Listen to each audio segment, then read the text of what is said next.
सहनाववतु सहनौ भुनक्तु सह वीर्यं करवावहै तेजस्विनावधीतमस्तु मा विद्विषावहै।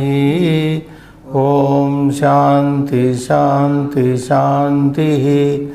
ओम नमः पाणिनिकात्यायन कतुंजलिभ्यः शब्दविद्या संप्रदाय कर्तृभ्यो वंश ऋषिभ्यो महद्भ्यो मुनिभ्यो गुरुभ्यः नमस्कारः and welcome to our 144th class today, right? 135, sorry, 135th class.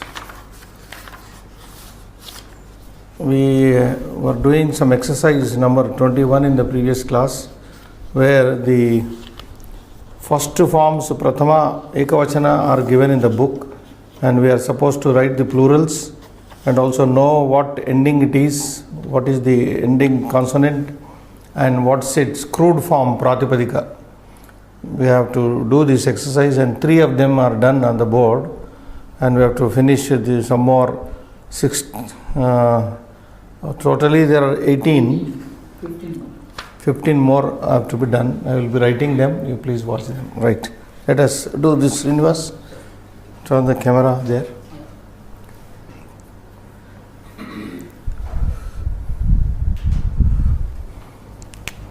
For what is the fourth one? Fourth one is Buddhiman. Buddhimantah.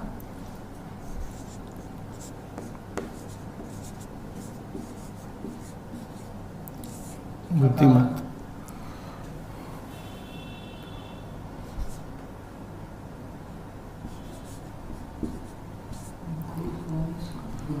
Buddhimat.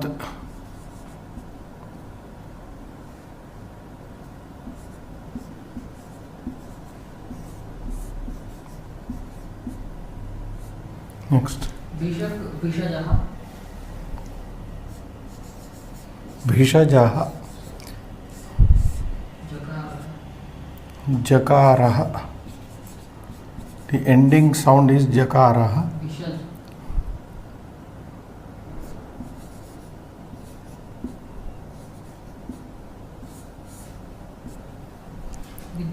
Vidvamsaha. Vidvamsaha. Sakara.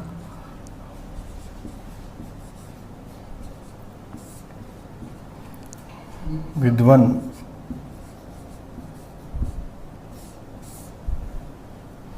Atmanaha.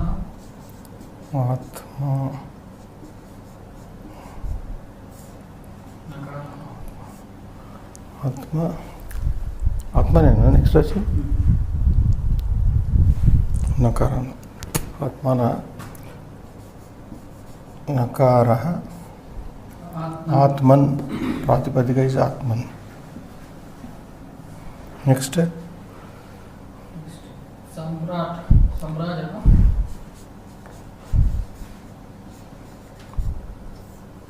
Samraja. Jakaraha. Samrat. The base form is Samrat.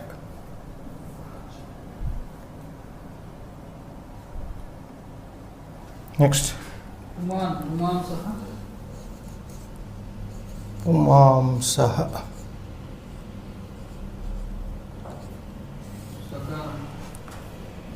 Sakaraha. Pums.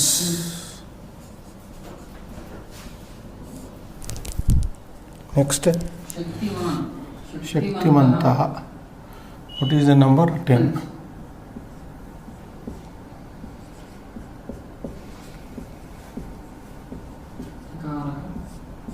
Shaktimantaha. Takaraha.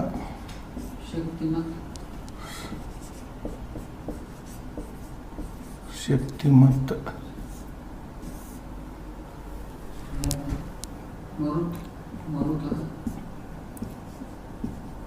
Marutaha.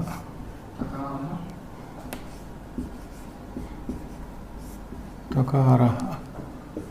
Marut.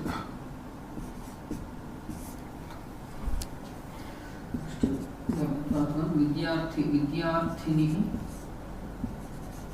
विद्यार्थिनः विद्यार्थिनः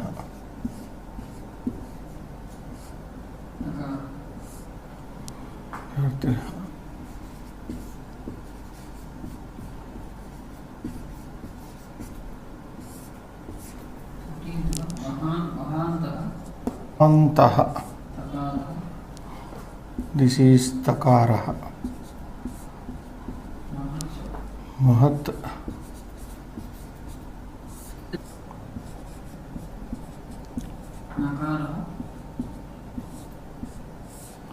तेजस्विनः तेजस्विन्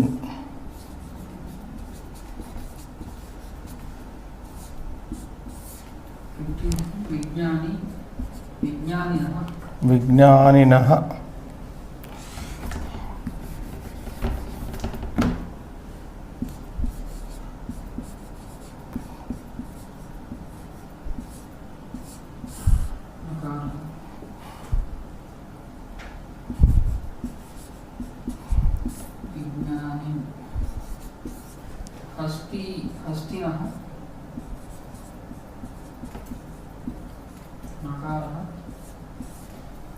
हस्तिनः हस्तिनः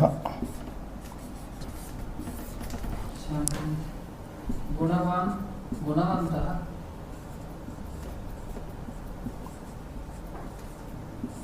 तकारः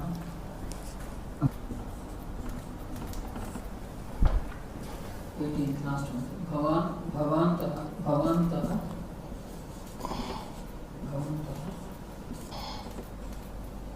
भवत् भवत्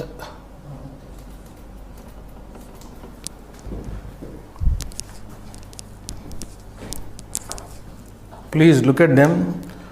These are the what are given on page 157. You are given the singulars, we have written the plurals and the antimam vyanjanam. Second column is antimam vyanjanam, means the final sound, final consonant in that word. And by that only it is decided, the crude form is decided mostly. And crude form is pratipadika. The crude form is pratipadika, which is uninflected form of the word. Rutvij, sukhrudaha dakaraha sukhrud, swaminaha nakaraha swamin, buddhimantaha takaraha buddhimat, bhishajaha jakaraha bishaj, vidvamsaha sakaraha vidvan. Like that, Atman, Samraj, Pums, Shaktimat, Marut, Vidyarthin, Mahat, Tejasvin, Vijnanin, Astin, Gunavat, Bhavat. So, let them watch that. Srinivas, we have to go to the next page now.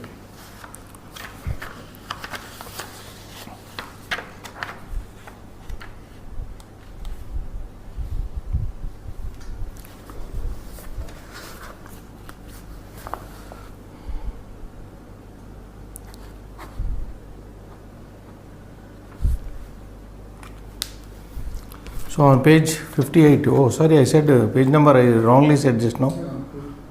55, or not 155, 55 page. Now we are going to 56, 57 page, yes. 58 we are going to now.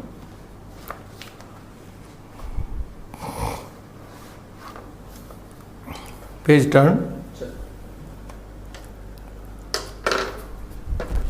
Now what is there? Abhyasa is continued here and then one description is coming. Abhyasa 22. Adho nirdishtanam antyavarnam nirdishata. Now we are supposed to here find out the antyavarna, the final sound letter of the words given here. One example is given, 10 are to be worked out.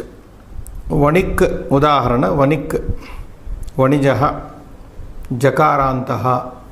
So it is very easy, as the book said in the previous page. You always see, derive the plural, and whatever comes in the plural, that will be the ending of that particular noun. Vani, vani, jaha. So it is jakarantaha. Payomuk, payomuchaha, chakarantaha. Naturally. So it's very easy. Bhavan, bhavantaha, takarantaha. Shriman, srimantaha, takarantaha. भगवान् भगवन्तः तकारान्तः, हनुमान् हनुमन्तः तकारान्तः तकार, then बली बलिनः नकारान्तः, गतिमान् गतिमन्तः तकारान्तः, योगी योगिनः नकारान्तः. The bases are different. Now this is only ending. If you are to take the base, what we these are the pratipadikas, the base of the nouns what are given here. Bali yogi yoginah nakaranta, dvit dvishah shakarantah. Dvit means enemy, shatruhu. Dvish shabda. Dvit dvish. Then patan. Now this one not a noun. This is not a noun, but verbal noun. Verbal, not even noun. Shatru pratyayanta patan. Shatru. What we studied Srinivas earlier while reading patan, patantaha. So this is takarantaha. Not a noun, but a participle is given here. So very easy. You go to the final sound of the plural forms and then find out its ending. And I was just telling you, one learning of the consonant ending nouns is easier compared to learning of the vowel ending nouns. Because if you learn one consonant ending noun like takaranta, take for example to start with takaranta, marut shabda, marut, marutau, marutah, etc. If you learn one, almost all other chakaranta, jakaranta, nakaranta, they all follow. The more or less, mostly in the same lines. So one, if you studied, even Strilingas also follow the same way. There will not be much change in the Strilinga also. If you learn one takaranta by heart. So learning consonant ending nouns, halanta shabdas is easier compared to vowel ending ajanta shabdas. Understand, Srinivas? Right. In ajanta shabdas, vowel ending nouns, you have to learn every noun separately. Akaranta separately, totally differs from ikaranta. Ikaranta differs from ukaranta. Ukaranta differs from rukaranta. Rukaranta differs from akaranta. Ikaranta. So there will not be. But whereas in consonant ending, if you learn one, most of the time, all are. Marut, if you learn, then you jakaranta bishaj you should. Bishaj. Tam ta te taha taha jam ja ja. The sounding, only the letter changes, but endings will be the same way derived. That you have to observe. Okay, we'll read this. What is this? Halanta pumlinga shabdas are to be learnt here. Apatsu mitram janiyat. There is a subhashita saying that one should know, one will know, or one should know the credentials of a friend in apada, in adversity. In adversity, mitram janiyat, one should recognize his friend, one should know, test his friend. In when apada, apas in apadas, in difficult times, only one should, difficult times are a testing time for a friend, whether he is a friend or not, will be decided by the difficult times. So something like that. Let us read what the says. Dvaparayugasya katha asti. Dvaparayugasya katha asti. Bhagavan Sri Krishna Dwarakayaha Raja Asit. Bhagavan Sri Krishna Dwarakayaha Raja Asit. Tasya aneke sahapatinaha. Tasya aneke sahapatinaha. Suhrudaha cha asan. Suhrudaha cha asan. Te sarve militva. ते सर्वे मिलित्वा वने गाह चारयन्ति स्म. वने गाह चारयन्ति स्म. तेषु सुहृत्सु. तेषु सुहृत्सु. कृष्णः सुदामा च अन्तरङ्गौ. कृष्णः सुदामा च अन्तरङ्गौ. सुहृदौ आस्ताम्. सुहृदौ आस्ताम्. सुदामा कृष्णस्य अतीव प्रियः आसीत्. सुदामा कृष्णस्य अतीव प्रियः आसीत्. तस्मिन् कृष्णस्य भूयान् स्नेहः आसीत्.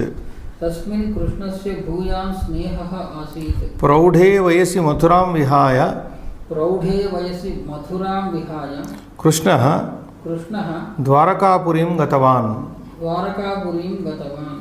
तत्र सः राजा अभवत्. तत्र सः राजा अभवत्।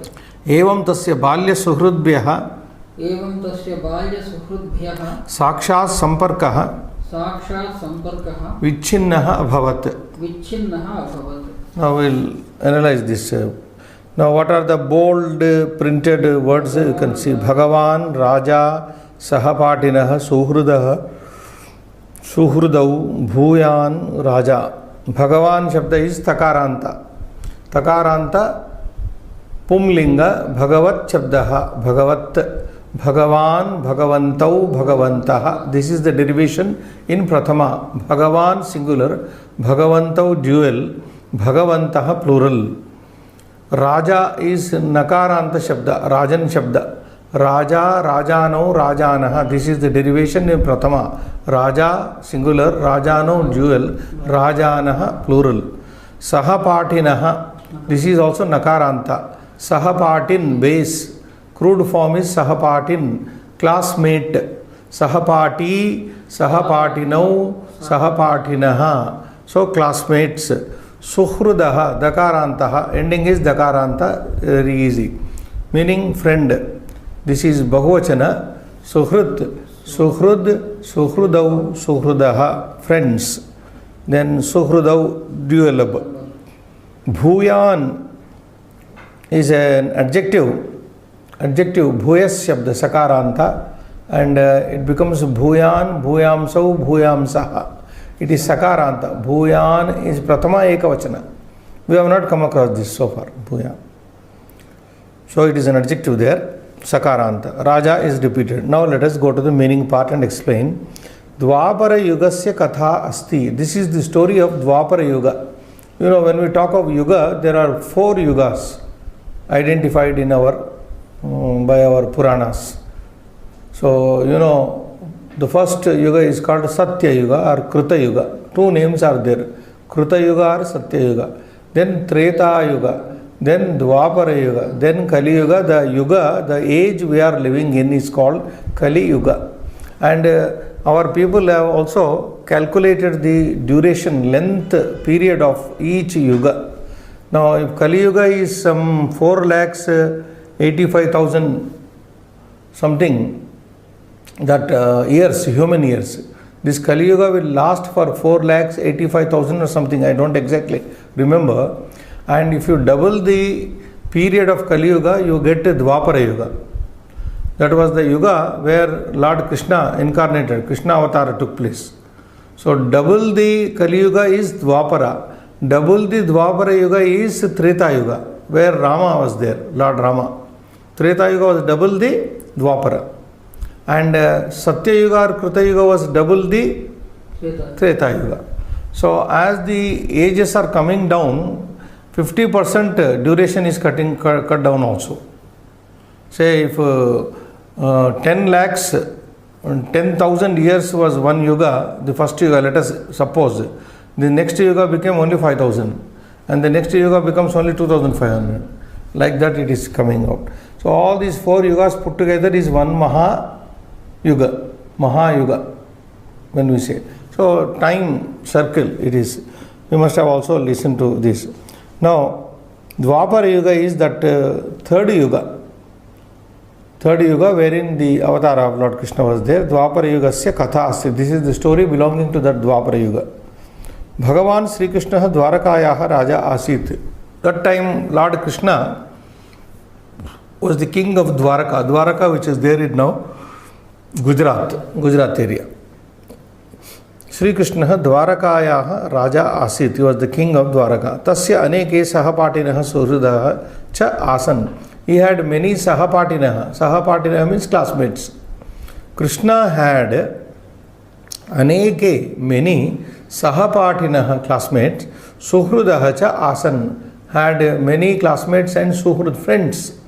When he was studying in Gurukul, he had lots of friends and classmates. Te sarve militva vane gaha charayanti sma. They all used to go and graze with the cows. Te sarve militva. All of them together. Vane, in the forest, gaha means cows here. The go shabda, okaranta, this is. Gauhu, gavau, gavaha. Gam, Gavau, Gaha. This is Dvitiya Bahuvachana, not Prathama Bahuvachana. So, object. Te sarve militva, te sarve suhrudaha, sahapatinaha, krishnasya suhrudaha, krishnasya sahapatinaha militva, gaha charayanti sma. They grazed the cows. They used to graze the cow. Teshu suhrutsu, among those friends. Teshu suhrutsu, this is Saptami Bahuvachana. Teshu tasmin tayoho teshu suhrud suhrudi suhrudoho suhrutsu. Both are in Saptami Bahuvachana. Teshu suhrutsu suhrutsu. Otherwise you say teshu mitreshu. Simple word if you take mitra shabda. Teshu mitreshu Krishnaha Sudamacha Antarangau Suhrudau Astam. These were very close friends. Antarangam Suhrudam is very close, intimate friends. Among several friends, Krishna and Sudama were two very close friends. Antarangau Suhrudau Astam. Look at the verb here. Astam. Asit. Astam. Asan. Above this you find plural. Asan. Verb. Here is dual, because how many people are there? Krishna and Sudama. Teshu suhrussu Krishna Sudamacha Antarangau Suhrudau Astam. Sudama Krishnasya Ativa Priyaha Asit. The next sentence says Sudama was very dear to Lord Krishna. Sudama Krishnasya Ativa. What is this Ativa, Srinivas? An avyaya. It is an avyaya, which means very much. Sudama Krishnasya Ativa Priyaha Asit. He was very dear to Lord Krishna. Tasmin Krishnasya Bhuyan Sneha Asit. Tasmin means Sudamni. Sudamani.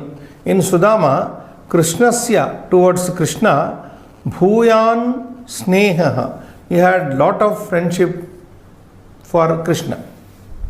In him, Tasmin here refers to Sudama. In Sudama, there was lot of friendship of Krishna. Krishnasya Bhuyan Sneha Asit. In whom? Tasmin Sudamani. In Sudama. Praudhe Vayasi Mathuram Vihaya. Then the very Prauda Vayas. What do you say Prauda Vayas? Young age.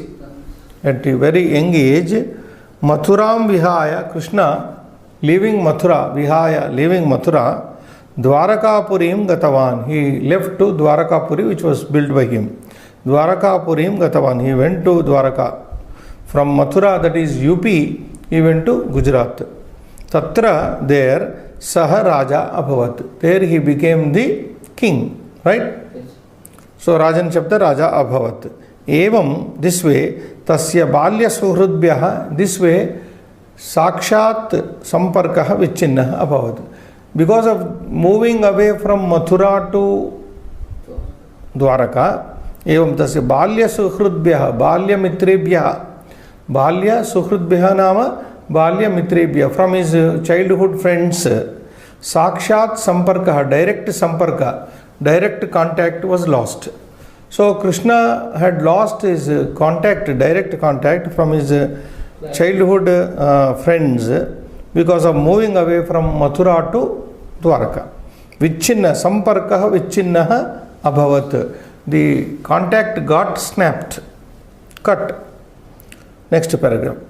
Arambhat eva Sudama Nirdhanaha Asit. Sahana Kevalam Krishnasya Suhrud Asit. Kintu Tasya Bhaktaha Api Asit. Daridrya Vashat Yadyapi Sudama Mahati Kaste Asit. Tathapi Tat Pratikaraya Kinchit Na Akarot. Saha Kevalam Krishnam Bhajati Sma. Tadruštva tasya patni tam uktavati Aryaputra bhavataha suhrud idanim dvarakayaha raja vartate भवतः सुहृद् इदानीं द्वारकायाः राजा वर्तते भवान् तं मिलित्वा भवान् तं मिलित्वा किमर्थं स्वकष्टविषये न सूचयति किमर्थं स्वकष्टविषये सूचयति न सूचयति सः भवतः साहाय्यम् अवश्यमेव आचरिष्यति सः भवतः साहाय्यम् अवश्यमेव आचरिष्यति. Now in the second paragraph here we come to know something else. Arambhat eva, right from the beginning only, Sudama nirdhanah asit. He was very poor. He was without money. Nirdhanah, without money, was poverty stricken. Saha na kevalam Krishnasya suhrud asit. He was not only the friend of Sri Krishna, kintu tasya bhaktah api asit, but he was also his devotee. Saha bhaktah api asit. Daridriya vashat, due to poverty, this is Panchami. Daridriya vashat, due to his poverty from the beginning, Sudama mahati kaste asit.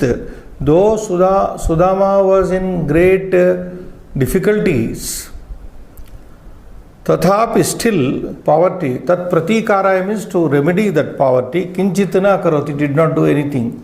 Even though he was in poverty, great difficulty, he did not do anything to come out of the poverty. Kinchitana akarot, did not do anything. Saha kevalam Krishnam bhajati sma. He was only worshipping Krishnam bhajati sma. He used to say worship Krishna only, simply, because he was a Krishna Bhakta also, not only friend. Tad društva, seeing this worship of Tad društva, seeing that tasya patni, his wife, tam uktavati, told him. Who? The wife of Sudama said to Sudama, tam uktavati, said to him, Aryaputra, my lord, bhavataha suhrud, your friend idanim, now, right now, Dwarakayaha Raja Vartate, is the king of Dwaraka. Oh my dear husband, or my lord, you can say, not my lord Aryaputra, sir. I said my lord, na? Can also be said. Idanim, right now, Dwarakayaha Raja Vartate, is the king of Dwaraka. Bhavan tam militva, you swakashta vishayena sucheti. Why don't you tell him about your difficulties by meeting him?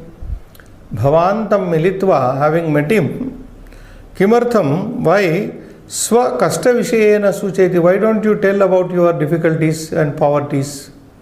Saha bhavataha sahayam, he said the wife to Sudama. So here Sudaman Shabda, Pratama, Suhrud Raja Bhavan. Okay, these are Swamatam Samposhayan Saha Patnim Prabodhitavan Swarthaya Suhrude Kastamna Datavyam Kila Aparamcha Kim Tvam na Janasi Yat Krishna idanim Mahan Raja Vartate Rajakaryeshu Vyagratan Vismrutavan Syat Atayeva Etadrishyam Sthitau.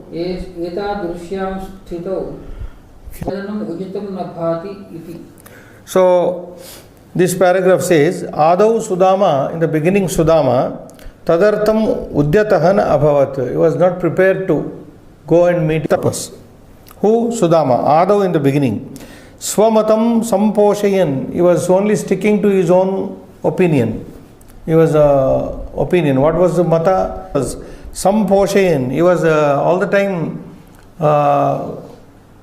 Samposhayan means he was only trying to maintain his opinion. He told his wife, Swarthaya Suhrude Kastamna Datavyam Kila. For my selfish desire, I should not give any trouble to my friend. Right? Suhrude, to a friend, Kastamna Datavyam Kila. I should not trouble him for my selfish wants. Aparamcha, moreover, one more thing. Furthermore, Kim Tvam na Janasi, don't you know that Yat Krishna idanim Mahan Raja Vartate. Don't you know that Krishna is a great king now? Mahan Raja Vartate. Raja Karyeshu, in king What is Rajakarya? In activities of the king. Rajakaryeshu, in the king, great king now, he must be very busy with his kingly affairs. Vyagrataya kadachit, perhaps sometime, sa asman vismrutavan syat. He might administration. Vismrutavan syat, may have forgotten us, asman. Atayeva, therefore, etadrishyam sthitau, therefore, in a situation like this, Atayeva means therefore, etadrishyam sthitau, in a situation like this, in a condition like this, kevalam swarthaya, just for the sake of saha with him, mama melanam, my meeting, uchitam na bhati, doesn't look proper. So this is what Sudama told his wife, that Krishna perhaps forgotten us, and for selfish ends, needs, I do not want to meet him. Then next paragraph. Sudamnaha mantavyam Shrutva tasya patni punaha agraham kritavati. Nahi nahi Aryaputra विषये मया बहुधा श्रुतमस्ति.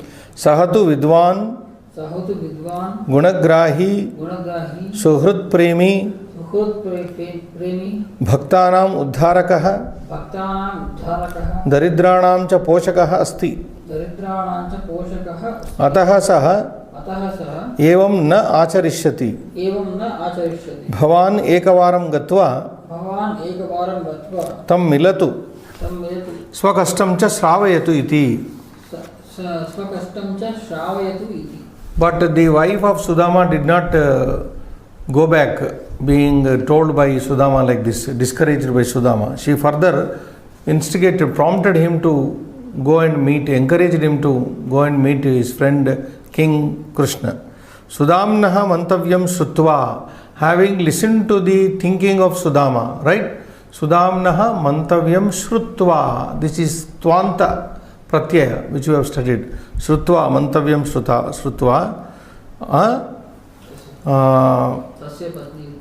Sudamnaha mantavyam means alochanam shrutva. Matam shrutva, tasya patni, his wife, punaha agraham kritavati. She again insisted like this. Nahi nahi Aryaputra, no my dear husband, no. No, not at all like that. Krishnasya vishaye, in the matter of Krishna, Maya bahudha srutamasti. I have heard a lot regarding Lord Krishna, your friend Krishna. Bahudha srutamasti, in various ways. I have heard lot many things about Krishna. Sahatu, he is indeed with gunagrahi, and he knows the good things of people. Suhrit premi, he is a lover of his friends. Bhaktanam uddharakaha, he is a great uplifter of his devotees. Daridranam cha poshakaha, and he maintains the poor people. He helps the poor people. He Suhrit premi. These words we did not come across. Gunagrahin base nakaranta rahinaha. Suhrit premi. Preman shabda premin. Suhrit premi means one who loves his friends. Preman is bhavat shabda. Okay. Vidwan is vidvas shabda. Vidvas shabda. Sakaranta. So we came up to Daridranam cha posha. Ataha, therefore, saha evam na acharishyati. Therefore, he will not behave like what you said the wife. Bhavan, you, ekavaram gatva, having gone there once, tam milatu, you meet him, and also tell about your difficulty and poverty, iti. Thus she prompted her husband, Sudama. Next paragraph. Oh, this is a very big paragraph. Sudama Dwaraka Yatraye Sajjaha Abhavat Padbhyam Gachan Saha Dwarakam Praptavan Tasya Pravesham Na Anumatavantaha Raja Krishna Mama Suhrid Asti Iti Sudama Swaparichayam Prastutavan Na Vishwasitavantaha Te Tasya Parihasam Krutavantaha. We'll stop and analyze this. Patnyaha insisting. By the insistence of his wife, Utsahitaha, encouraged. Being encouraged by the insistence of his wife, Sudama, Dwaraka Abhavat became ready. Sajjaha ready. Abhavat became. He became ready to go to Dwaraka, being encouraged by his wife. Padvyam Gachan. Now Gachan is coming here. This is Shatru Pratyanta. Srinivas. Gachan, going. While going on foot. Padbhyam Gachan. Padbhyam Gachan means Padabhyam. Walking only in those days, transportation. He was a poor man basically. So Padbhyam Gachan, going on his foot. Saha, that is Sudam, is placed to Dwaraka on foot only. Dwarakam Praptavan. He reached Dwaraka. Rajadware. What is Rajadwara? The king's, what do you say? Court. He reached the Dwaraka and then he went to the court to see the king. Rajadware. Raja Karmacharina, king's soldiers, men. Raja Karmacharina, king's men. Tasya Pravesham na Anumatavanta. They did not permit him to go into the, what do you say, through the Rajadwara, main gate. Rajadwara means here main entrance of the kingdom, the palace of Krishna, right? So at the entrance, main entrance, Rajadwara, Raja Karmacharina, the guards of the king, Krishna, Tasya Pravesham na Anumatavantaha. They did not give permission. They did not permit him to. Anumatim na Dattavantaha. Na Anumatavantaha means Anumatim, permission, na Dattavantaha, did not give. Who? Raja Karma. Where, at what point they stopped him? Rajadware, the main gate. Raja Krishnaha mama suhrid asti iti. But Sudama said to them, told them, Raja Krishna, King Krishna is my friend. So who would believe? Now in a story like this, a poor man goes and stands before the palace of the king and tells the people there, I am the friend of your king is my friend, with thatched clothes, torn off clothes. Nobody would believe such. So he said, Raja Krishnaha mama suhrid asti iti Sudama swaparichayam prastutavan. He introduced himself as the friend of Krishna. Kintu, but Karmacharinaha, the workers there, the men, king's men, tasya vachi na vishwasitavantaha. They did not believe in his words. Vachi is Saptami Ekavachana here. Vak Shabda is there, na? Vachi. Vachi means in the word. In the words of Sudama, they te tasya parihasam krutavanta. On top of that, they made fun of him. Te tasya Sudamnaha parihasam krutavanta. They made fun of Sudama. Oh, look at Krishna is our king, is his friend. They mocked at him. Next. Asmin eva avasare. Asmin eva avasare. Krishna swayam tatra agatavan. Swayam tatra agatavan. Alingana purvakam. Abhinandya. Saha Sudamanam. Antapuram nitavan. Parichayam samprapya. Satyabhama Sudamnaha yena pronchitavati. We will explain this. Asminneva avasare means at the same time when the king's main gate to get in and making fun of him, tasminneva avasare, at that very point of time, Krishna, Lord Krishna, do Sudamanam društva. He had seen Sudama. Having seen Sudama from a distance, swayam tatra agatavan. He had come there. He came there himself. He himself came, shows here. He came there and alingana purvakam. First he embraced his friend. Abhinandya welcomed him, greeted him, came to the internal Antapuram means inner palace, harem, into his harem. Antapuram Neetavan took him inside the palace. Parichayabhama, the wife of Lord Sri Krishna, after being introduced to Sudamnaha, Padau Prakshalya. We have to read Parichayam, Samparchayam, Samprapya. Satyabhama. This we have read, Srinivas. Read. So after being introduced to the Satyabhama, Sudamnaha Padau, the edge of her sari. She not only washed the feet of Sudama, but she also wiped the feet of Sudama with the edge of her sari. Next, Agamana Samaye, Sudamnaha Patni, Krishnasya Krute, Prutukan Preshitavati, Tan na Nishkasayati Sma,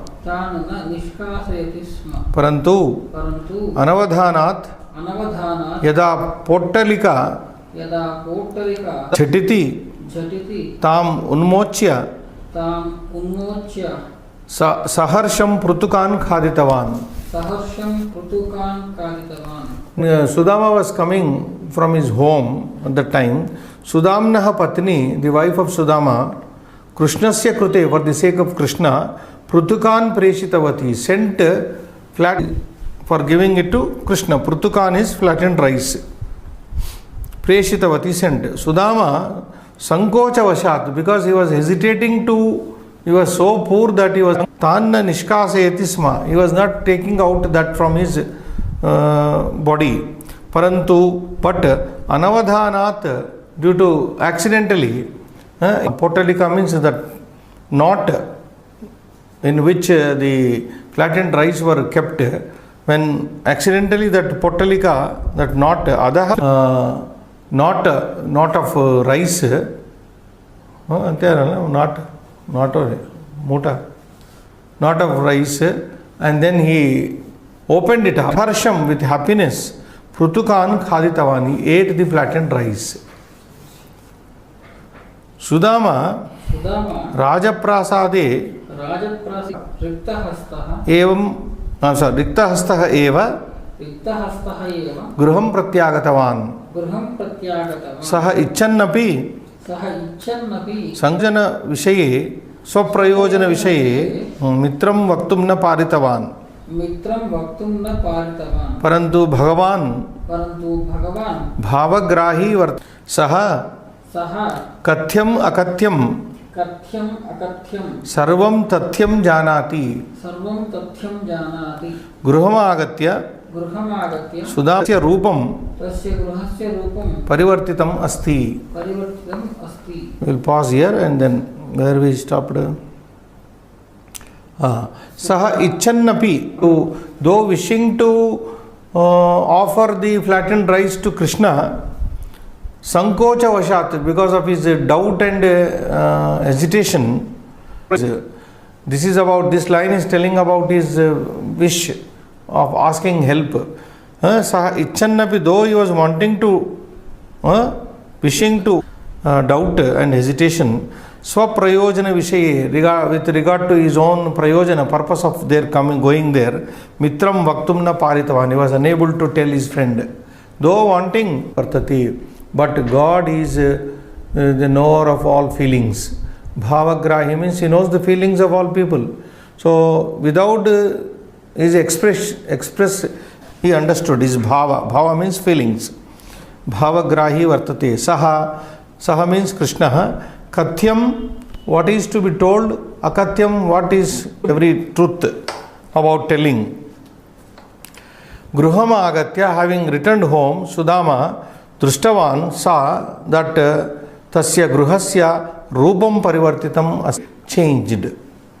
Tasya Patni Api Bahumulyaihi Abhushanaihi Alankata Vartate.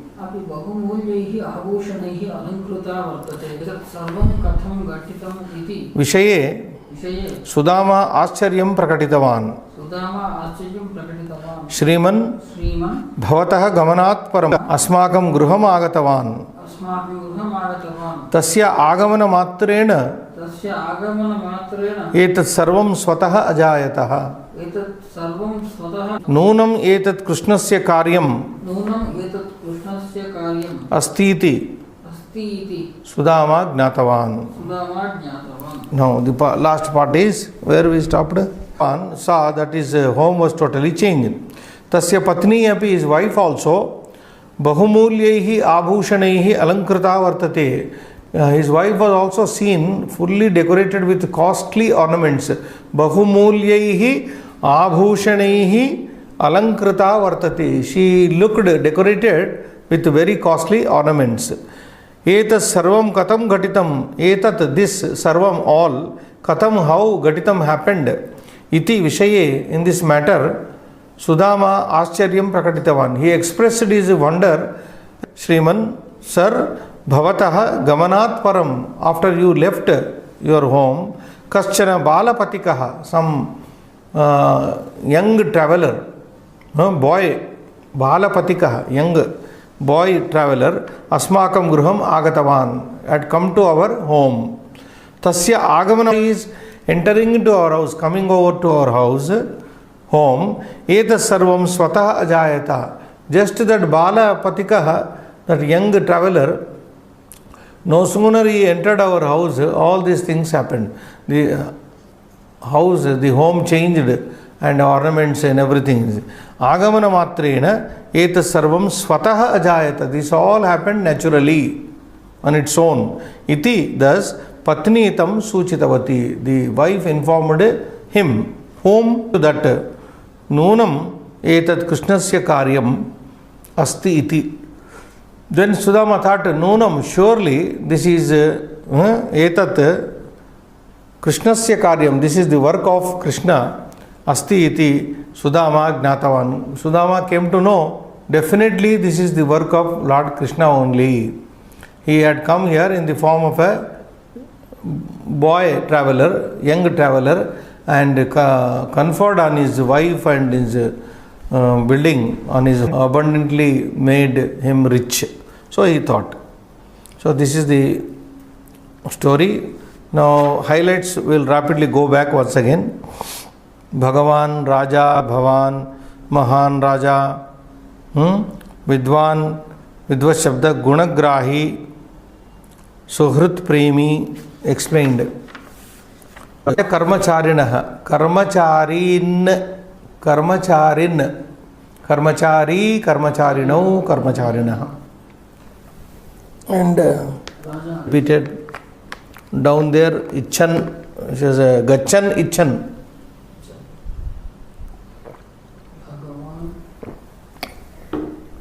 Bhavagrahi, Bhagavan, Bhagavat Shabda Ekavachana, Bhagavan, Shriman, Srimad Shabda Shriman, sir.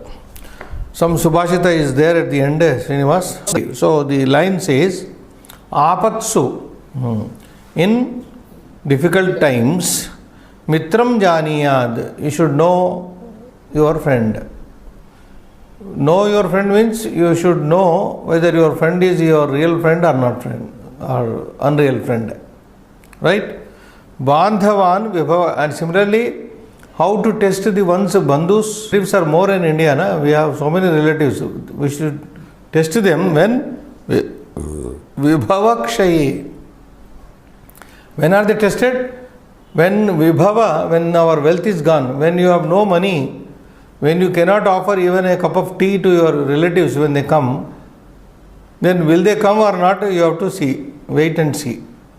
So some tiffin, etc., then they will be always coming, thinking that if you go to so and so person, you will be very richly honored with food. So Vibhavakshaye means Dhanakshaye, Bandhavan Dhanakshaye. So in Apada, when you are in trouble, generally relatives don't come when we are in trouble. It is the only friends who come to our rescue. So if you remember that characteristic of Bhartruhari, Subhashita, 6 qualities of a friend. Papan nivarayati yojayate hitaya guhyam cha guhati gunan prakati karoti apad gatam na jahati. Same Apada. So a friend does not leave you in Apada. Dadati kale, he always gives you in time, and he always encourages you. So many good qualities are there. 6 qualities. Shanmitra. Shanmitra. Lakshana, what is that? Dadati Kale Sanmitra Lakshanamidam Pravadanti Sanmitra Lakshanam. These are the characteristics of a good friend. Okay, second Subhashita. Karaviva Sharirasya Netrayoriva Pakshmani Avicharya Priyam Kuryat Tan Mitram Mitramushan. This is a definition of a true friend here, nicely given. Karaviva Sharirasya. Karau Iva. If you break the Sandhi, Karau Karaha, Karau Karaha. Karau Iva. Iva means like two hands. Sharirasya of the body. Like every body has, every animal has two hands. Every human being has two hands. Netrayoho iva pakshmani. And like pakshmani, the eye lashes of the two eyes. Netrayoho. Pakshmani iva. Pakshma, pakshmani, pakshmani. So pakshma shabda. Pakshmin. No, it is not a karanta. Pakshma, Akshini, Pakshma it is. Pakshma only, Prathama Ekvacha. Pakshman Shabda. Nakaranta. Pakshma, Pakshmani, Pakshmani. Irregular. We'll see that. Pakshmani means these eyelids.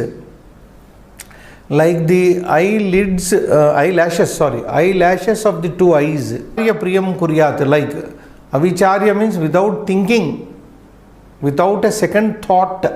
Avicharya means without a second thought. Priyam Kuryat, one should do good to his friend. Tan Mitram, that fellow is called Mitram. Tan Mitram, Mitramuchya, that person is called friend. Which person is called friend? One who without a second thought comes to your rescue, like your hands come to the rescue of your body.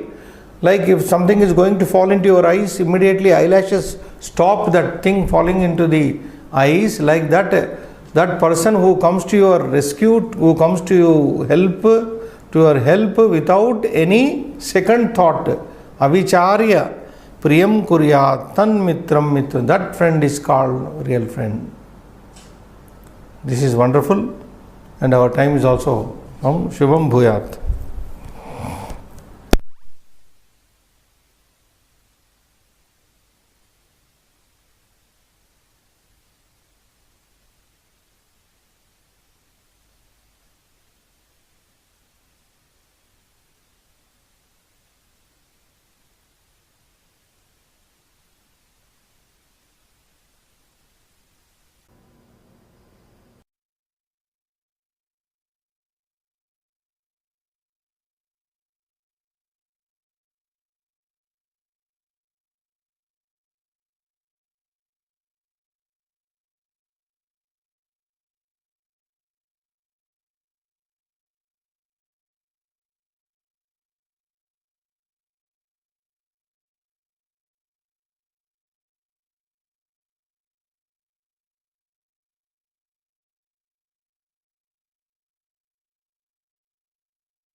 Om Sahana Vavatu Sahana Bhunaktu Sahaviryam Karvavahai Tejasvi Navaditamastu Ma Vidvishavahai Om Shantihi Shantihi Shantihi. May Brahman, the reality, protect us. May Brahman sustain us. May Brahman illumine our thinking process. May we not find fault with each other, with the world, or with the teachings. And may what we study be a source of inspiration to us eternally. Om peace, peace, peace. May peace be unto us, may peace be unto all. Om Hari Om, Hari Om, Hari Om Tat Sat.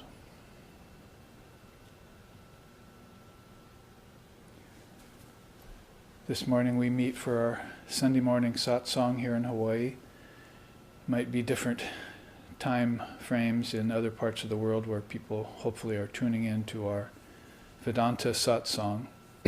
And I see a good set of 7, 8 questions have come in from 4 or 5 different students from different locations as far away as Europe and the US West Coast, and some right here locally, our own students in Hawaii, who will be gathering this afternoon for our class on dissolving the mind stream, which will happen in the afternoon, 2:30 Hawaii time. And you may tune into that too, as it will be live streamed.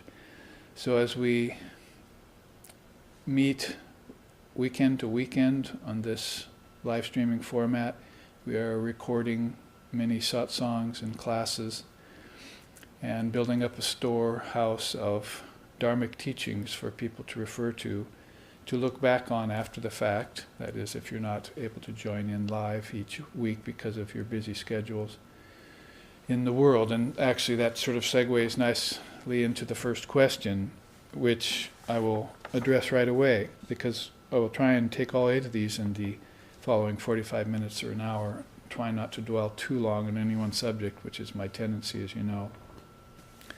But this question says, in what way does the devotee accept worldly opinions without losing his faith in the Dharma? Well, this is going to depend upon definitions, of course. Dharma, we want to quickly say that that's higher teachings that are transcendent of worldly teachings, but nevertheless will help you live a better life in the world. And when the questioner says, in what ways does a devotee accept worldly opinions, if you define the word worldly as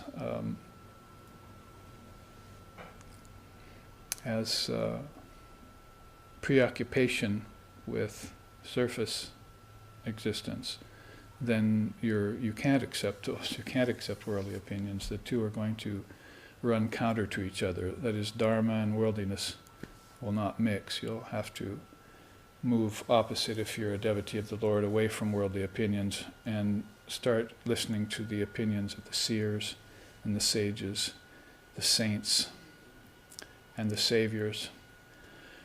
And in that way, rid yourself of worldliness so that you can live a spiritual life or a dharmic life in the world. You might have heard the teachings, because we are smack dab here in the middle of the Christian nation, the West and Europe, where this question is coming from. So you have to listen to those teachings that say, grant unto Caesar what is Caesar's, take unto yourself what is the Lord's. So Caesar's would be the worldly way, and the Lord's would be the way of the devotee. Or you could put it, you cannot seek God and mammon at the same time. So mammon is the world and worldliness that infills it, and God, of course, would be that ultimate reality which the devotee seeks. So if you want to answer the question literally, you would have to say the devotee cannot accept worldly opinions. What are worldly opinions that are opposite the Dharma or contrasting the Dharma? Materialistic Western science that doesn't accept anything beyond matter and energy, but it hasn't gone into the inner realms of the mind, even as far as dream states, analyzing dream states and deep sleep and so forth, like psychologists would do at least. But then if psychology ends up just proffering a worldly opinion of things, they're examining dream states and deep sleep state just for information about the waking state, then it's not going to connect back into the kingdoms of heaven within, which the devotee is looking for.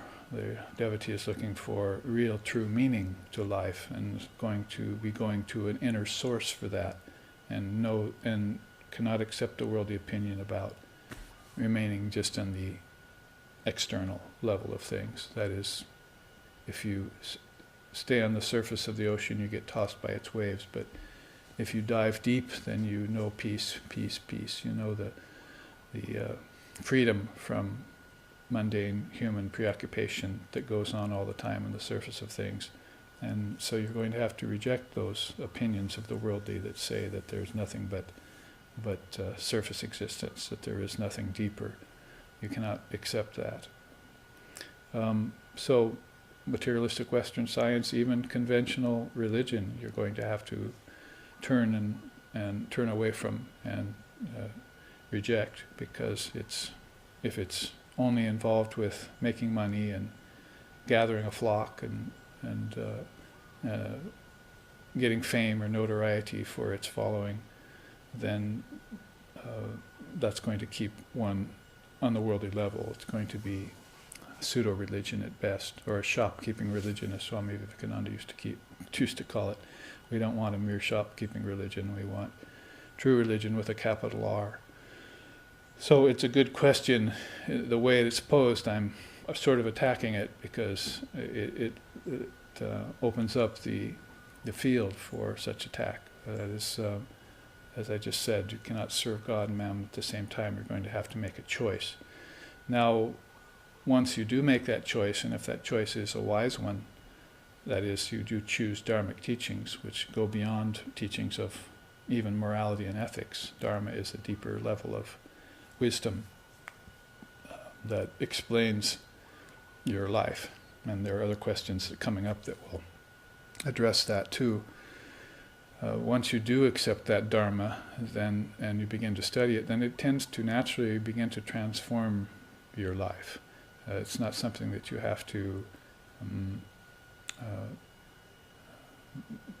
be too concerned about. That is, you'll begin to take on the mind will begin to take on the nature of what it's studying. Like Sri Ramakrishna used to say, if you put a crystal in front of a yellow flower, it turns yellow, and take that crystal away and put it in front of a blue flower, it turns blue, but the crystal itself is just clear. So if the mind becomes clear like that, then you put it in the Dharma, it will turn the color of the Dharma. Or if you put it in meditation, it'll turn the color of meditation. Or if you put it in Brahman, if you can, as we were going to be talking about this afternoon, dissolve the mind stream. You practice that every day, going into formlessness, like you do tonight in deep sleep, naturally. Then you begin to go into formlessness with awareness, consciously. Then you'll begin to color it Brahman. It's sort of like putting on colored glasses, and it'll just change the way you look at things.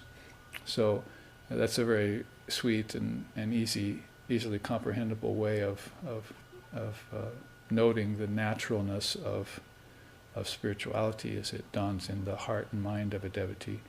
And so in that way, if you naturally follow that course, you don't really have to reject worldly opinions and notions, because you never come in contact with them. Or when you do, they just look far away and odd and distant and not worthy of really putting time into.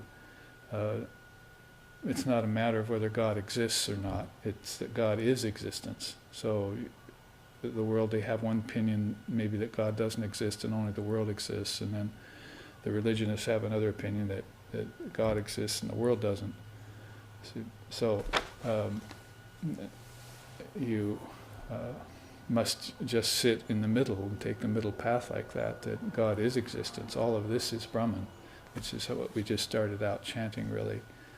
May Brahman protect us and sustain us and illumine our thinking process. That's going to naturally take us into Brahman, and we will be living in Brahman without the least lifting of a finger, without any kind of external effort.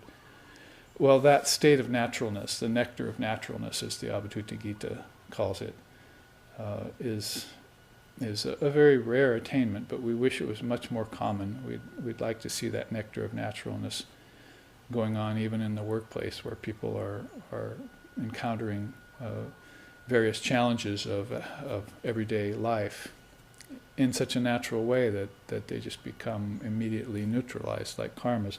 And that's the next question here. The student asks, how do we know whether we are putting out fires or dealing with prarabdha karma?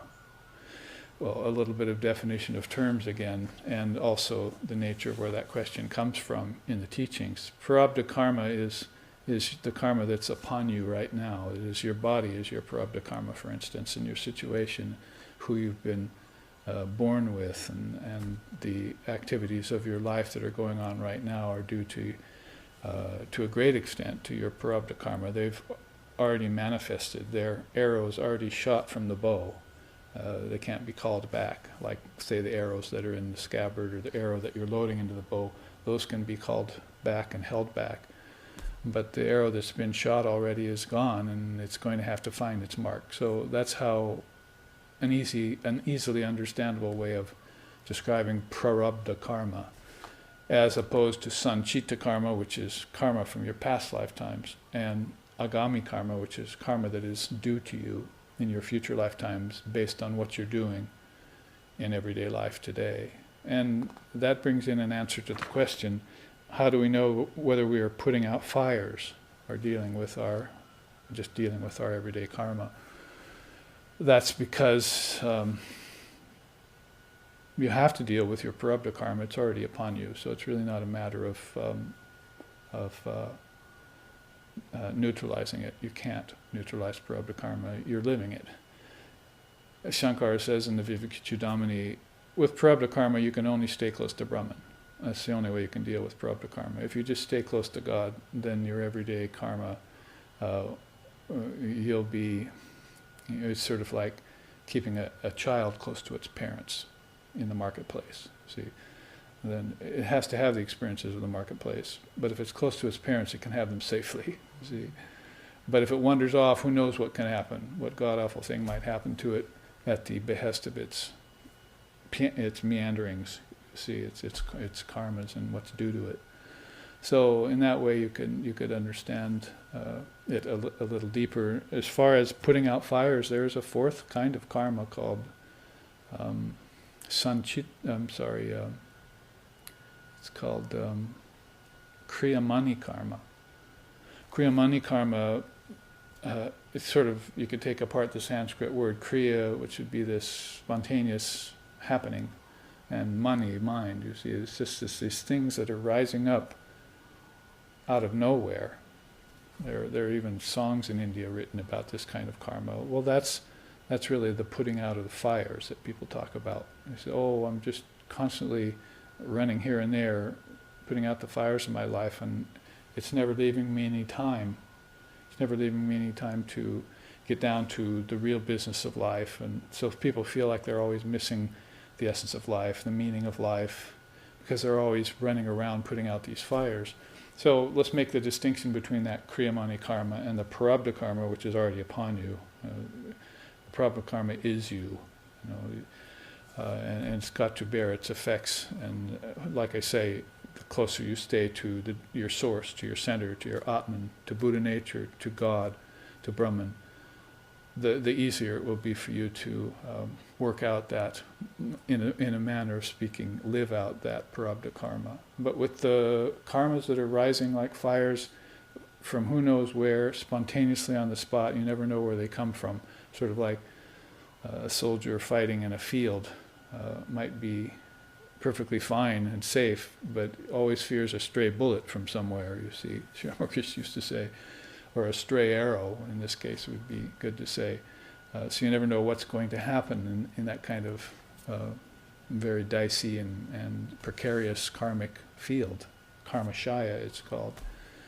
So let's draw the distinction between those two kinds of karmas, kriyamani and prarabdha, so that we understand, then we can really deal with the question much better. So then we know that we are dealing with fires when the fires are starting and we're having to put them out, and we know the difference between that and what our everyday life is like, the karma of our everyday life. And With the latter one, you can just stay close to your source, and with the other one, you're going to have to learn how to stay close to your source, and so that that Kriyamani karma will not rise so much anymore. You can begin to see the end of your karmic accrual and the beginning of the neutralization of karma. That really comes from a stationary place inside of your center. You're dealing with your prarabdha karma, so you have to sit with it, you see, and look at it. Oh, what is my life like? And you examine the contents of the mind, and you examine your family around you and your friends, and you examine the world, and you examine the health of the body and your breathing process. You do examine all sorts of things, just like we're examining the teachings right now, as that's called satsang, right? So you do all sorts of inner examinations, inner and outer, you might as well say. And you find out that it's best to deal with all of them from a stationary position. You go back to the other question, in what ways does a devotee accept worldly opinions without losing faith in the Dharma? You should have been born with the Dharma, so you would never lose faith in it. It wouldn't be a matter of losing faith with it. In other words, the yogi says, I live on the inside. Most of the rest of you are living on the outside. Good luck with that, as they say. But the yogi is living on the inside only, and then deals with the outside from the inside. Whatever happens in the life of a yogi or a yogini, they're dealing at it from a standpoint of inside. And inside means that stable position in which Shiva sits, and everything, or the yogi sits, and everything comes forward. Everything moves around that stable pillar of light, which is you, which is the Atman. So that's a good way of answering both these first two questions, really, is that statement, I live on the inside. I live in the Lord. I live in God, or however you'd want to put that, depending on whether you're a devotee. When you would say, I live in God, I live in the Lord, or a Jnani, or a wisdom seeker, or a transcendentalist would say, I am Atma Brahma, I am Brahman, I live in Brahman because I am Brahman. So those are the most healthy mental asanas to assume. We talk a lot about physical asana, and you might have noticed since I started talking, I only have one asana. That's this one. I sit cross-legged in ekasana, it's called, one posture. So do a few postures to get this one posture centered, and then you're fine. Then you can sit like this for hours, and your breathing comes naturally to you, your heart rate comes naturally to you, and health comes naturally to you. A good voice comes naturally to you. A good complexion comes naturally to you. Otherwise, you're running out with all these worldly opinions, looking for skin cream or breathing apparatus or whatever worldly opinion has you searching for. But why not just live on the inside, get yourself together on the inside, and then let it reflect outwardly? Because that's what the great souls do, and that's what they've been doing for time out of mind. They've been coming to you in bodies that are healthy, in bodies that are filled with light, minds that are sattvic, hearts that are devoted, and intellects that are in the know of the Dharma. See? They don't lose faith in the Dharma. The Dharma is their life. That is the reason they're born, is to live in the Dharma. So asking questions in satsang is an interesting thing, you see, because you quite often have the question turned around and posed to you, back to you. So why are you asking the question in that way? Lose faith in the Dharma? What an odd thought. You're Shiva, you are in possession of the Dharma. Look inside and see it, and then use it outwardly to heal the situations you're in. That's one use for it, but don't forget that the Dharma leads to higher Dharma. You go from Dharma to Swadharma, so you can actually take the Dharmic teachings and begin to forget the world and just look at them inside of yourself. And then that takes you inner, doesn't it? Takes you inwardly. Just like you go from waking to dreaming to deep sleep tonight. you can go from adharma, unrighteous actions and thoughts, to dharma, righteous actions and thoughts, then to swadharma, which is beyond both, you see, and which is indescribable. And then you found your core and your center, and then your prarabdha karma is fine, and no more fires are coming up that need to be put out. You're living in a fine and fettle condition called yoga, union with God. As far as that goes, there's a question that segues into nicely too about dream state, waking state, and deep sleep state. Vedanta says that the waking state seeds the dream state. But we also hear that the realm of the waking state is projected by the mind as it moves from the deep sleep state to the dream state. This sounds like a chicken and egg situation. That is, what comes first, the chicken or the egg question. Can you explain how we should understand these two seemingly contradictory statements? Well, it's nicely put, seemingly contradictory. But actually, that shouldn't even come up. The real atmosphere in which this question gets posed and answered is vyasti and samasti. You have to know that when you're talking about the waking state seeding the dream state, that's the individual. So you're talking about the individual person and the experiences that he or she is having in the waking state, their experiences, their situations they get into, again, their karmas and what's coming to them due to the action and reaction. And that's all individual, isn't it? Because that will seed your dream state. Nobody else is responsible for your dream state. You might have noticed. They may appear in it, but really it's only your projection, the dreams. Nobody else is projecting them for you. So that's vyasti, you see, that's the individual. And in that atmosphere, your dreams are becoming like your waking state. That is what you experience in the waking state, you'll probably see show up in your dream state, most likely. And there might be a few oddities and different things that happen to you. The 1,000 imbecilities of the mind, for instance, that surface dream, everyone has that, you see, as you're coming out of dream into waking state. But basically, your dreams are pretty much non-different from your waking state, except that in one you have a subtle body and subtle senses. That's your dream state. And in your waking state you have gross senses and gross elements, air, earth, fire, water, and ether, are solidified. So thought in your dreams has become solidified out here as objects.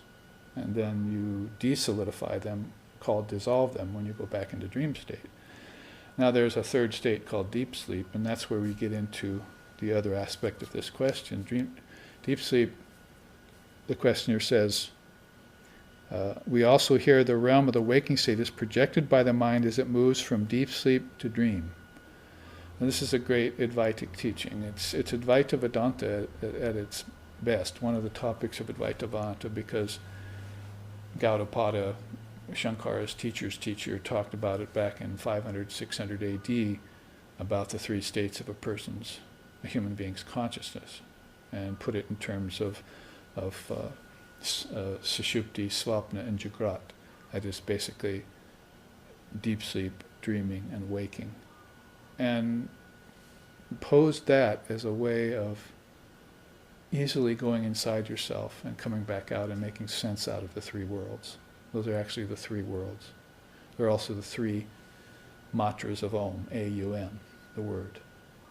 Creation, preservation, destruction, back to creation, back to destruction, and so forth in cycles, you see. So however way you put it, it's a very easy way, philosophically speaking, of just analyzing your own consciousness. And it doesn't have any religious denomination attached to it, and it doesn't have any complexities, really. It's just a kind of a non-dual, easy way of looking at the three levels of your awareness: waking, dreaming, and deep sleep. Zip, you see.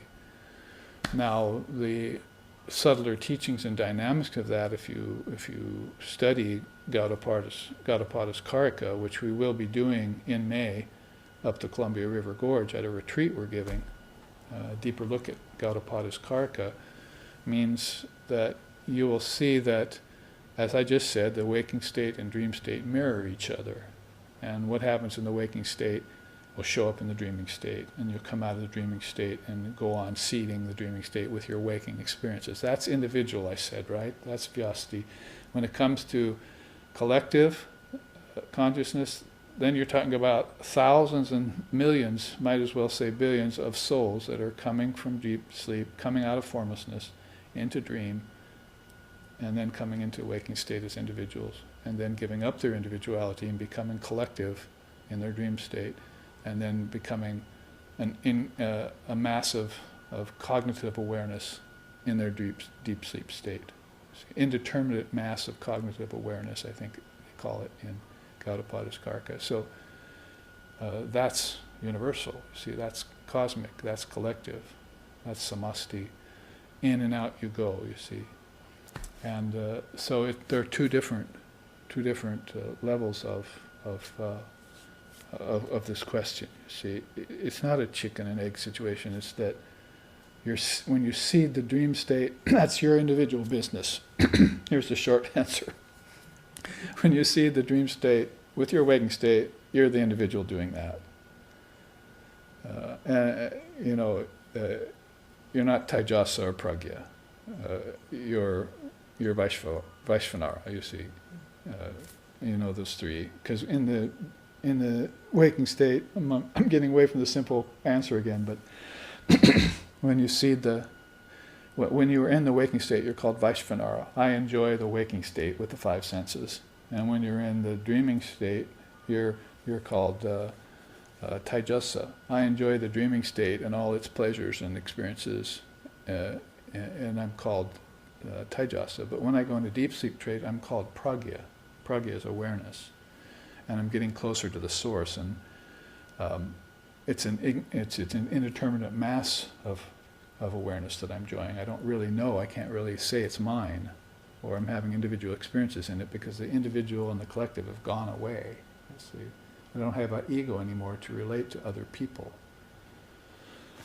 And it's sort of like a flow of atoms, or a flow of atomic, or a flow of atmic particles, or wisdom particles. There are just so many of them that you can't tell the difference between any of them. It's just this mass of pure conscious awareness. So, having explained that as the three levels of your awareness, and the three types of being you are, as you shift to those three kinds of awareness, the three worlds they call it, then you could say the easy answer to the second part of this question is that that's collective cosmic consciousness that's going on. When it's not a chicken and an egg type of thing. You see, it's not contradictory. You're just at an individual level when you're seeding the dream state, but you're coming out of deep sleep state. It's already been seeded, you see. It's eternally seeded. The deep sleep state is the world of seeds. If you went out walking in a forest and the trees were dropping seeds by the thousands, you see, and you're walking on a bed of seeds, sort of like that, the deep sleep state. It's all seeds. And they're unseen seeds to you. The seeds for karma, the seeds for samskaras, the seeds for creating the worlds, the bijams, the seeds for wisdom, the seeds for love, the seeds for compassion. That's your deep sleep state. An indeterminate mass of pure conscious awareness back there that you will, if you penetrate through, reach the fourth state called samadhi or nirvana, or Gaudapada called it turiya, the fourth. He wanted to keep it that simple, that free of religious wordage, the fourth. You see, turiya. You just penetrate through the waking, dreaming, deep sleep into the fourth. So that is answer to the question, which is of philosophical nature, so needed a little bit more explication there. Think of it then in terms of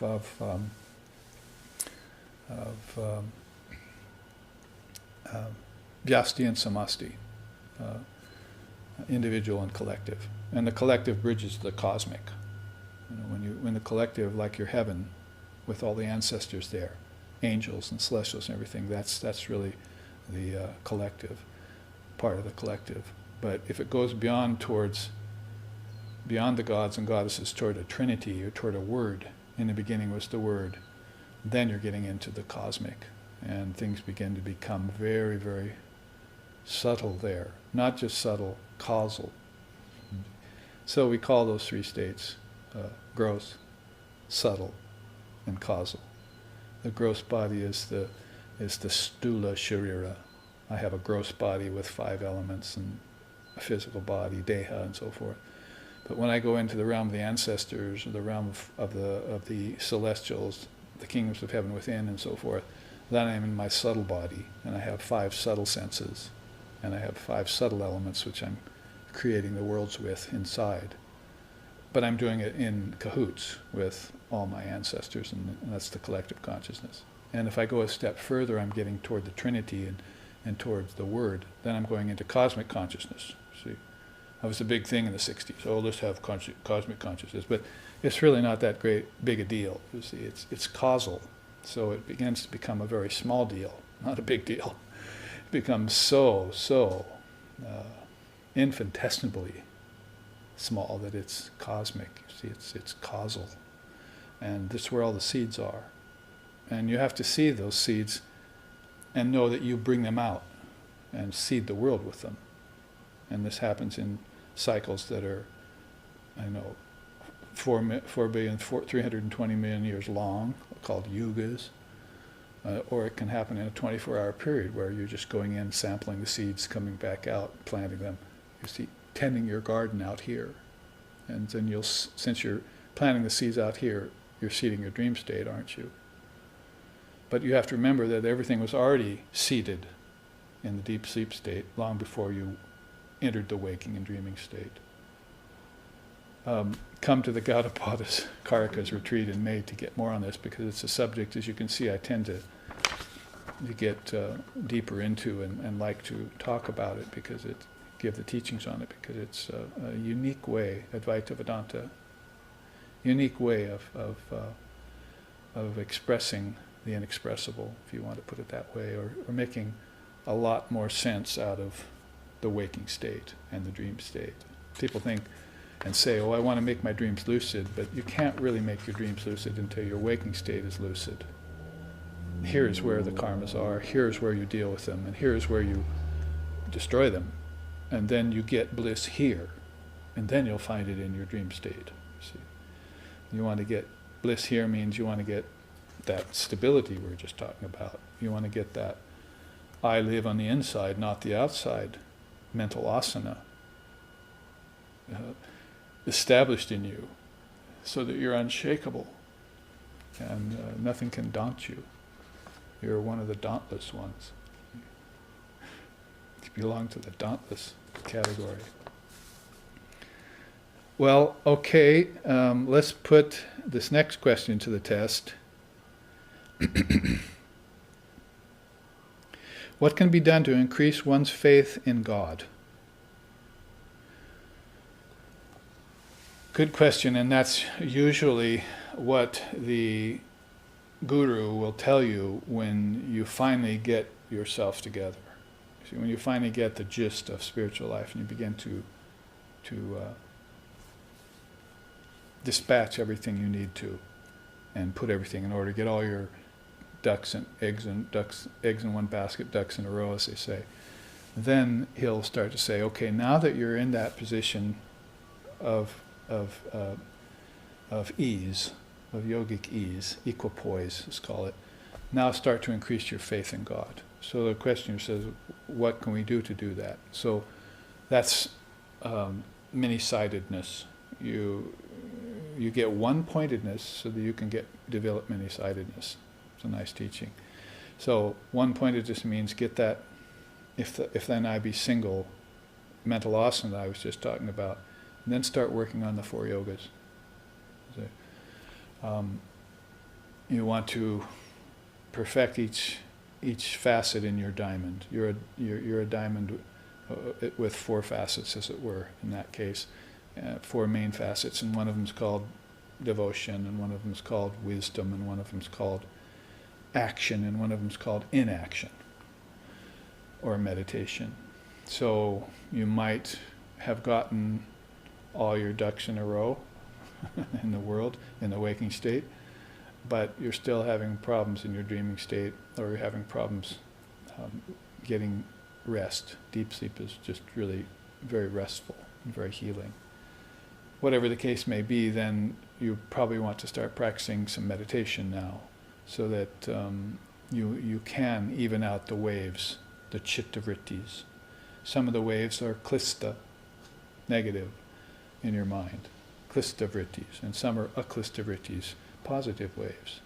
So you want to quell the negative waves by the positive waves, which is one of the great things. You increase your faith in God by doing japa, right? You do japa on your hand or on the beads, as the Guru has advised you. So every day you do that, you're, as it were, telling the negative waves in your mind, die, die, die. And they keep rising, rising, rising, and you keep telling them, die, die, die, until finally the aklista vrittis, the force of mind that you're, vibrationally speaking, that you're expanding, overcome the negative vrittis, and you find yourself with a positive mind one day. My ignorance is gone, gone, utterly gone, as the song in India sings. And you just find yourself in a kind of subtly blissful state. You just go, oh, this is great, you see. This is what I want to be. Sattva, it's called. Well, sattva has its limitations. It's one of the gunas, and that's one of the next questions here. Sattva has its limitations in that you kind of get attached to that pleasurable equipoise that you're in. Your life is pretty much balanced. Everything's going your own way. You see, just when everything's going fine, then, you see, they say, then all of these usurpers come along and these problems, rajas and tamas, restlessness and slothfulness start to try and insinuate themselves on your nice sattvic condition that you've created. So your faith in God wanes. See, all of a sudden you say, oh, I'm having a dry period. I was so into God 2 weeks ago. Now I don't feel at all into God. You see, it's not that God ceased to exist for me, it's just that somehow I got distant from it when I was feeling so close to that before. So it's the gunas rising in your mind. He's vying for supremacy, they say. Rajas, tamas, and sattva. So that's a part of that picture. But back to the 4 yogas, these are the tools that you use to create a sattvic mind and keep it. Because actually the 4 yogas transcend sattva, and you put them in pure sattva. That's how Shankara puts it in the Viveka Chudamani. In sattva you look for good, basic, pleasurable, even-minded experiences, healthy, happy, holy kind of thing, you know. But basically there's a kind of sattva that if you use that atmosphere of health in the right way, you begin to develop a taste, even a thirst, for pure sattva. That is, for studying the scriptures, for meditating, and for doing devotions, so forth. So this is how you increase your faith for God, whether you're talking about God with form or God beyond form, because meditation will begin to lead you towards God beyond form. And faith will be an underpinning there, but it won't be such an arrival point anymore. You know, you get discrimination between the real and the unreal. You detach from the unreal. Then you get inner peace, self-control. Then you get forbearance of all ills. You get contentment. You get a special ability to meditate upon God. And then you get faith, shraddha. So 7 things happened before you got faith. Once you got faith, was that it? No, then you get the 4th jewel, called mumukshutvam, a desire to be free. That means to be free of pleasure, to be free of happiness, to be beyond contentment. It's the peace that passes all understanding. See. So you're not just happy in that or just content in that, you're in deep, deep peace. And that peace is bliss. And that's where this word ananda comes from. A peace that passes all understanding and a bliss that's unalloyed and uninterrupted. If you fall back from pure sattva, you're back to the peace that is really contentment and the interrupted bliss that you get from living in the Dharma. Where Dharma and Adharma are at war all the time. Where virtue and vice are at war all the time. Where happiness and sorrow are at war all the time. You get tired of that, you see. So you master it so you can stay mostly in contentment and sattva all the time, but then you realize, you look deeper inside, you see pure sattva is there. That's how you increase your faith in God and make it strong, bold, fearless, abhaya. So that answers that question, at least in part. And of course it's again a question that the subject of faith can go on and on. Viveka, Vairagya, Samadhamma, Upariti, Titiksha, Samadhana, Shraddha is how they put it in the Sanskrit. And Shraddha is faith. And then beyond faith is the desire for freedom.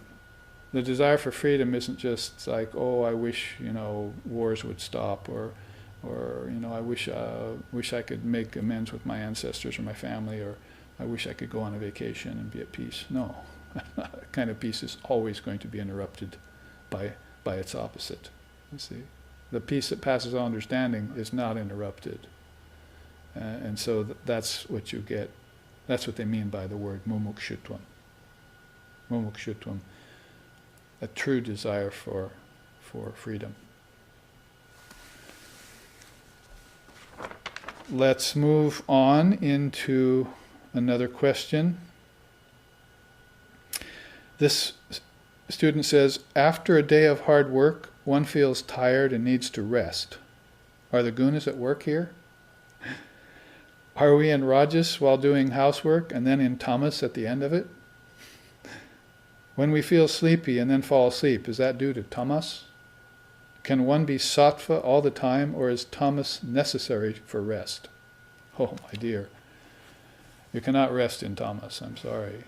And you cannot rest in rajas. You can get no rest there, no reflection, no peace of mind ever comes about via tamas and rajas.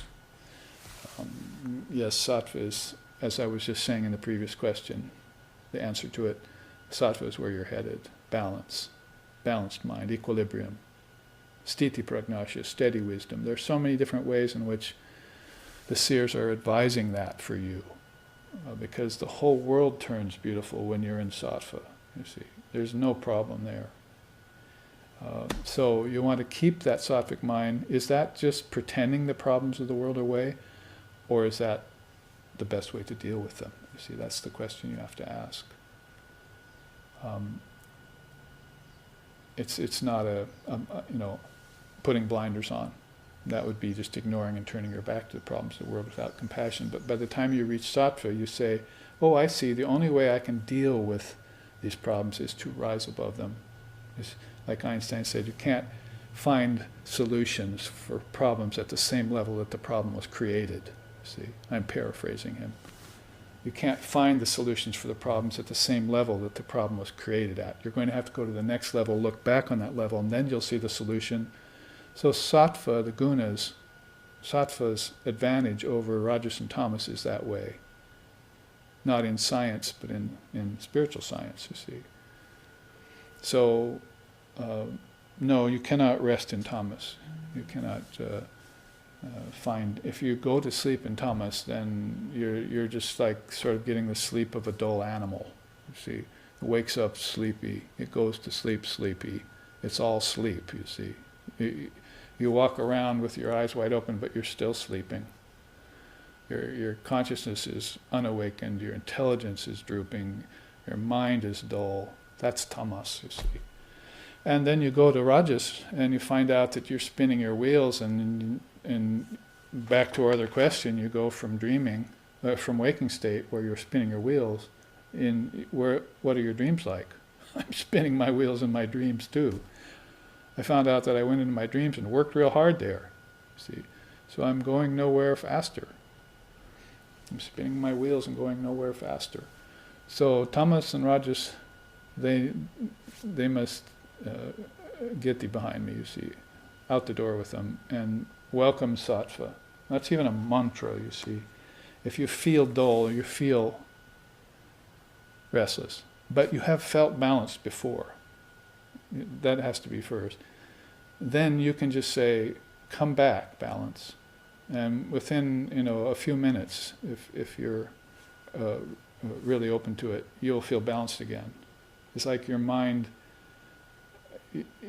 decides what guna you're going to gravitate to, and people develop a habit of remaining in rajas, restless. You might have noticed the world incredibly active and no meditation and no peace of mind, and their idea of peace is going on a vacation or having a party or something, you see, having pleasure. But they never get any real peace that just, frees the heart of all weights and problems. And it's just like taking a big breath of mountain air, you see, after being down in the city atmosphere for a long time. You just breathe and you're free, you see. So that sattva is very desirable in that regard. It's a great teaching peculiar to the Vedanta itself. That is the gunas. You don't find it in other religions and other darshanas. You find suggestions of it, but not as a collective teaching. You see, here's the three gunas, the modes of nature. They're in your mind, they're in nature, and they're in your actions in those three ways. Three gunas in three ways, you see. It's the Triputi thing, the Triputi dance you see here again, which we like in satsang and in dharma. So, yes, I'm saying then, no, you cannot get rest in tamas, but yes, you must learn how to sleep in sattva, how to work in sattva, how to do your housework in sattva, how to sweep in sattva, and when you put the broom down, you're not sleepy and have to go to bed in tamas, but you can go for a nap in sattva if you want, you see. Because you have to realize there's another element to this, and that's the body. The body is heavy, the body is weighty, the body is gross, the body is impervious to suggestion from higher things. You might have noticed how slow, how hard it is to make the body fall into step. You don't want the mind to be that way. The mind is manojavitvam. It's so fast and so facile that it can accomplish everything. Look what it's accomplished here. It's created worlds. In cahoots with your collective consciousness, with the ancestors and the celestials, and the gods and goddesses, the mind is a marvelous thing. And so why should you then, as an individual mind, become lethargic, full of lassitude, or frenetic all the time? So, since the mind leans towards sattva, and the impure mind should be taught how to become pure mind, purity of location, purity of act, and finally purity of mind. So with purity of mind, then you begin to get this sattva that becomes more like mahasattva. It becomes pure sattva. And I'm talking on and on about it because of its import, but as it relates to this question, I can just give an overall final answer here, and that's I saw my teacher in pure sattva all the time. Swami Sheshanandaji Maharaj, as he taught and lived, the last living devotee of Sri Sharda Devi, Holy Mother, last monastic living devotee at the time after Swami Nityaswarupananda had passed, and Swami Sheshananda was the last of them.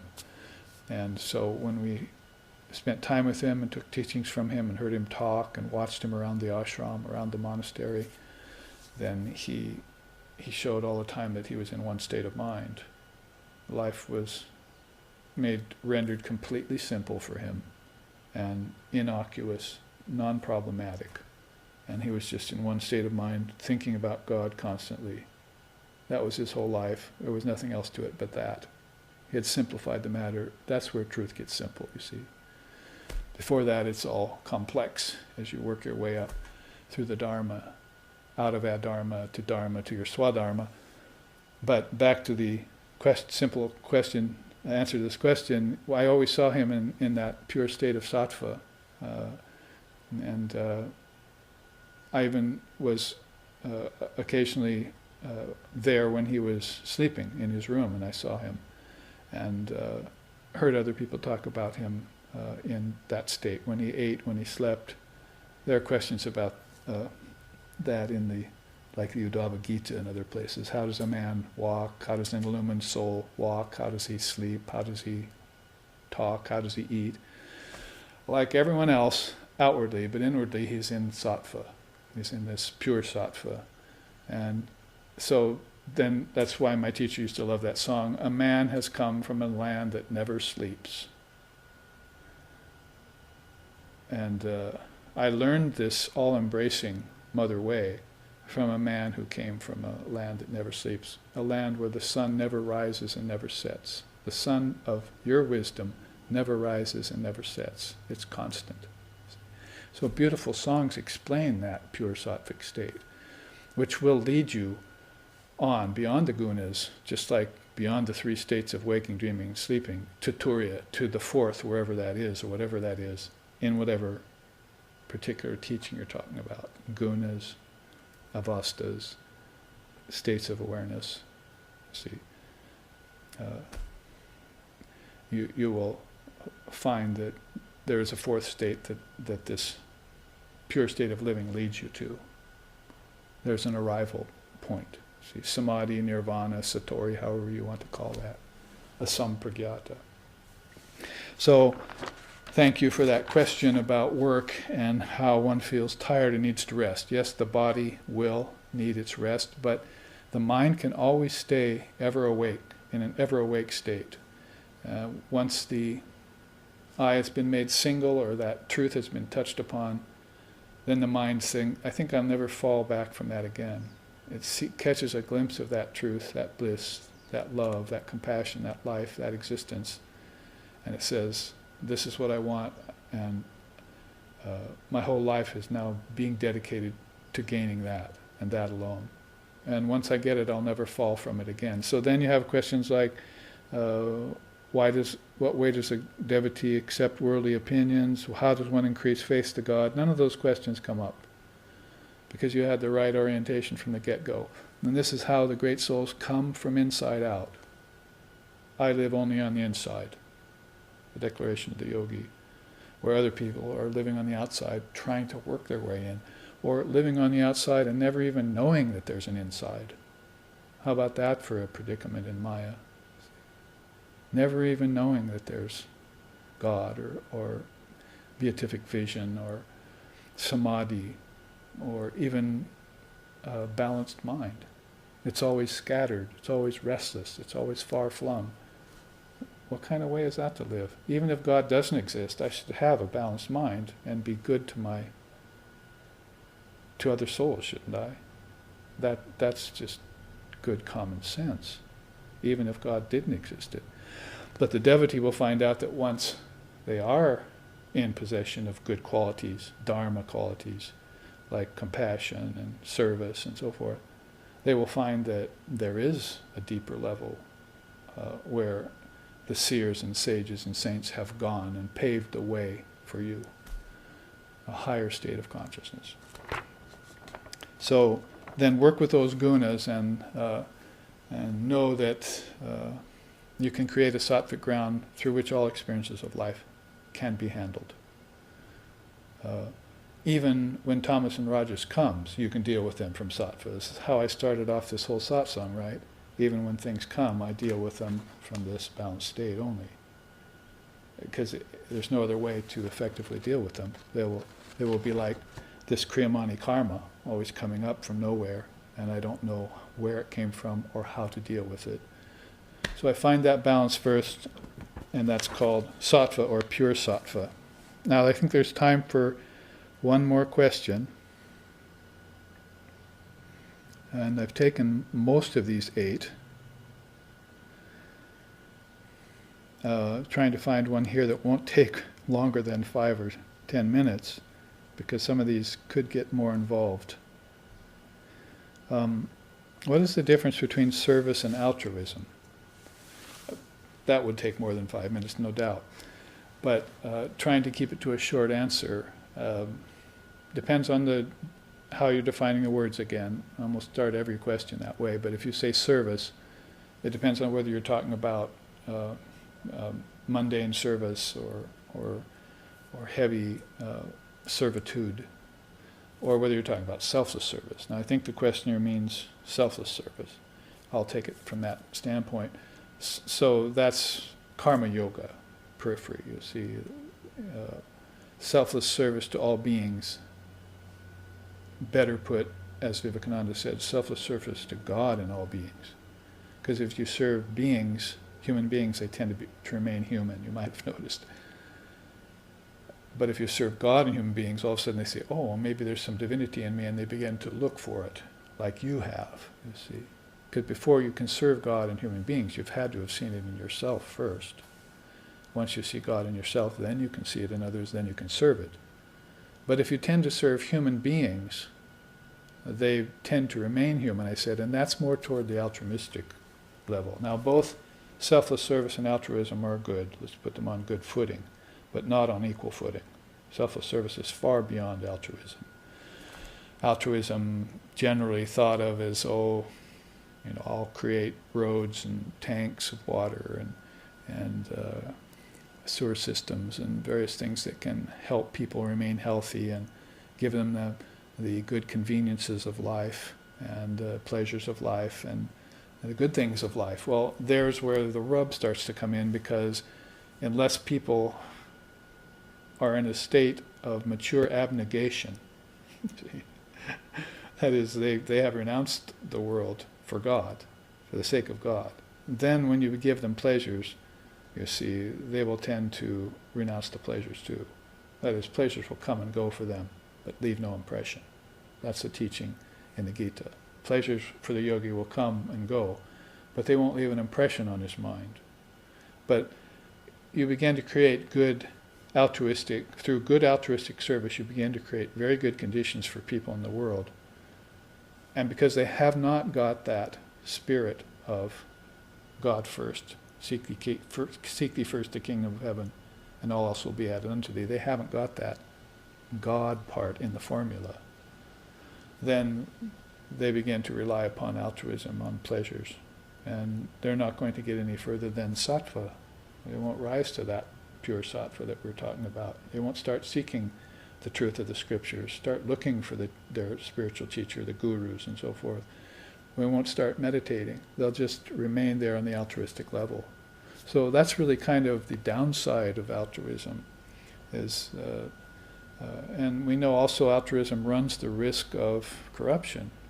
That you start out with a good intention, and whether, even if you were the founder of the movement, were to keep your intentions pure, the people around you aren't keeping their intentions pure, and they begin siphoning off the money that's better spent for food and water filters and problems that of selfishness come in, and they begin to take the funds and justify it in some way. You see, so altruism runs that risk of going corrupt.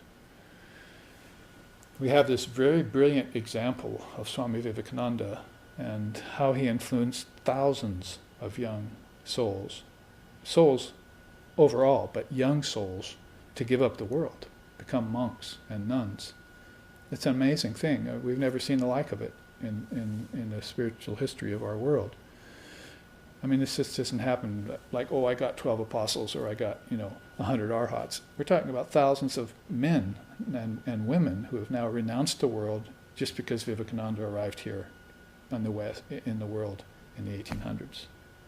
All right, so that's just the first part of what I'm saying. As it relates to altruism, we have this shining example of what's beyond altruism because of the Ramakrishna order that Vivekananda started. And one person told me that worked in the office of the Belar Mat, the center there, millions of rupees come in every day to Belar Mat, and they go right back out for the service of God and mankind. So if there's a famine or a flood or pestilence or any kind of a tragedy that's going around, the Ramakrishna monks of the mission part of the service part are there. And the money is there coming from the center, you see. They don't own anything. They don't have a house. They don't have a family. They don't support a family. They don't have children to put through education, through school and all that. They've renounced the world. So, and they can own no money and no land. And they belong to the company, you see. They belong to the Belar Mat, the Ramakrishna order, and the center there. So they make the best workers, selfless workers. So here's the difference between selfless service and altruism, where one won't run the risk of corruption. And so we've seen that, even the awards that have been given by governments to the Ramakrishna order for their selfless service of God and mankind. Money poses no problem of corruption. It's just, the motto is, for realization of the self and the good of the world. Atmano moksharta jagad hitaya cha, right? Atmano moksharta, the liberated soul, moksha, freedom, atman, the pure soul of mankind. Jagad hitaya cha, jagad means the world, for the good of the world. So first realization of the self, then you would become an arhat or a sannyasin or a realized soul, then go and save the world. See?